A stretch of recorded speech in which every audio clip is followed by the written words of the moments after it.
Oh, Free Country? Oh, this was eons ago. He shot it in '96, straight out of DWP NYU. You know, with no fear. Somehow we were able to get like so many people working on it. It was like ridiculous. You know, we had more crew than we needed, more actors than we needed, more scenes than we needed. It was overwritten. But even with the flaws, it was just adrenaline. It was the final product is not that great. You know, it's just not that great a movie. I've come to accept this fact, but I'm pretty proud of it. And I was 24, and just on totally with nothing. My phone was off. I had just bills. I was completely in the red, and I shot that movie. I made that movie all the way to a 16mm print, answer print, with leftover money scrounged off my student loans. But now it's just I can't watch it. I can't watch it all the way through. Even when I used to be like about 4 years ago, I'd get depressed and I'd watch it and cheer me up. My wife would come in and she'd say, "You watching that again? Come on, that's pathetic." But now I cannot watch like 10 minutes of it. Anyway, that's Free Country. Johnny Pasco's in it. He actually looks pretty cool in it.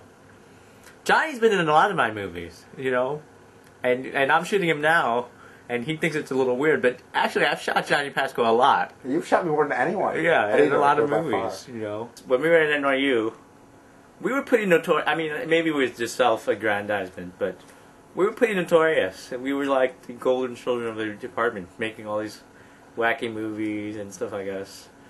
And it was a pretty straight-laced crowd. I don't know. That's how I remember it.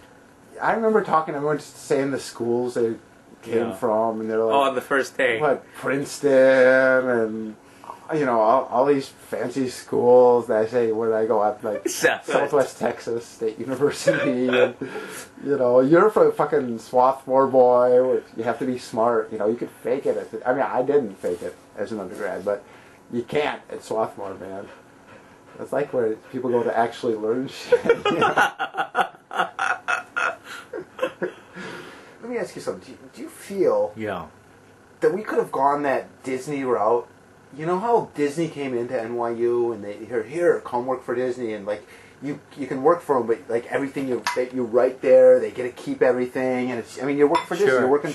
They process it. You're going to give them your art, and they're going to process it, and somehow, I mean, I like interviewed for a place called Wind Dancer, but I didn't want to become tapped into that. I mean, I don't know. Maybe sometimes I think, gosh, should I have just joined the machine and learned all their tricks and then gone off? And you know what? I think about this all the time. You know, because sometimes you think, well, you know, some of those screenplays are so mechanical that and we know the mechanics, so you're like, well, we can do that. On the other hand, you know, like when I'm down and stuff like that, the last thing I want to see is some profound movie with a depressing end that just says, you know what I mean? Well, the thing is, though, that those movies we see, I think that they are profound. Like you were even talking about, what'd you say, Revenge of the Nerds? Yeah. I mean, Revenge of the Nerds speaks to us. Sure. You know? It's like, and it's not easy to make a comedy like that speaks to us. And Revenge of the Nerds are nerds beating frat boys, you know? And you gotta love it. You gotta love it. We should make a Revenge of the Nerds movie, but it's like independent filmmakers against Hollywood somehow, you know? You know what? They say that's the theme in every small budget movie, ultimately. It's about many different issues, but ultimately it's like guerrilla warfare. You know, people do have this like resentment against it. But I don't know. Back to the question about who knows, you know? We didn't take that path, and even if we did, there's no guarantee. Like, I don't think I can say with confidence that I can write some Disney schlock script right now and make it successful. It's hard enough doing it, writing a script that you believe in the story. That's already hard enough. You know, it's lonely, and to make it good, to do something you don't believe in, I think it might even be harder. Like, I don't know. I've been tempted to. Like, right now I'm writing a book that's much more mainstream, that's much more accessible, and part of it is I do want to get a bigger royalty check. You know what I mean? Like, you know, I do the calculations. I'm getting like 7 cents per hour writing these books. And then, you know, of course people say, oh, you know, you do it for love. It's a labor of love. Yeah, but I mean, it's hard to love something if you're getting 7 cents an hour. You know what I mean? Yeah. It's hard to get energized and motivated for it. with the movies too. I mean, I don't know. I guess it's a factor of age and time, but not that like Free Country was super avant-garde or like anything. It wasn't. You know, it's pretty. In some sense, it was a mainstream movie. It's just you know, it's a ghetto story with Asian faces, which throws some people. Yeah, it's a loop for some people. You know, but I don't know. I think that's about love and sacrifice, dude. Sure. I mean. Sure. That's a movie that says here, it's honest, it's brothers who will fight each other but will die for each other, it's. And some of it is my own guilt at being a bad older brother. So a lot of it is in there. My parents saw that movie Free Country, instantly they caught on. That's crazy how it affects your family, dude. Oh.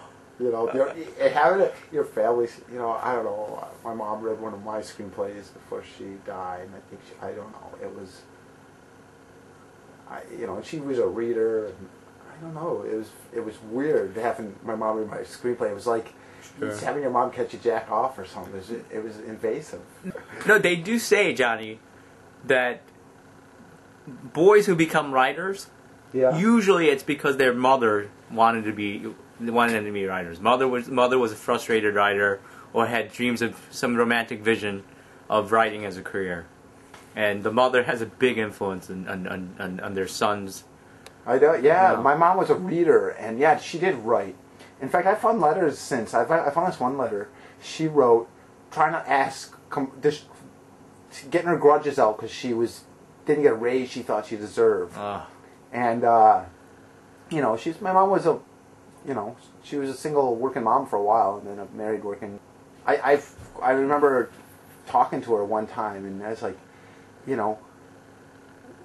Talking about the possibility. What if she didn't have us? What if we weren't there? And she goes, and the idea, I kind of caught on to me that she sacrificed a whole part of her life just to have the kids, right? She's like, no, I could have done a lot of things, and she said I could have finished college. Sure.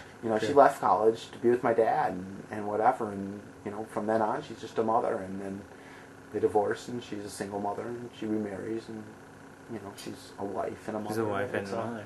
I actually liked that Albert Brooks movie, Mom. It was cheesy, but Albert Brooks he did As Good as It Gets. It spoke to me. Terms of Endearment. It spoke to me. The Mom movie. It spoke to me. I can't watch Terms of Endearment and not cry. Oh. I mean, you know what? That's the thing. Everyone has like a love-hate relationship. You say, making big senior Hollywood movies, they're soulless. But then again, That's it. I can't. You gotta admit the love. Even the love, man. The old cheese, man, and that's what even the shit they're putting out now. Someday it's gonna be somebody's old cheese,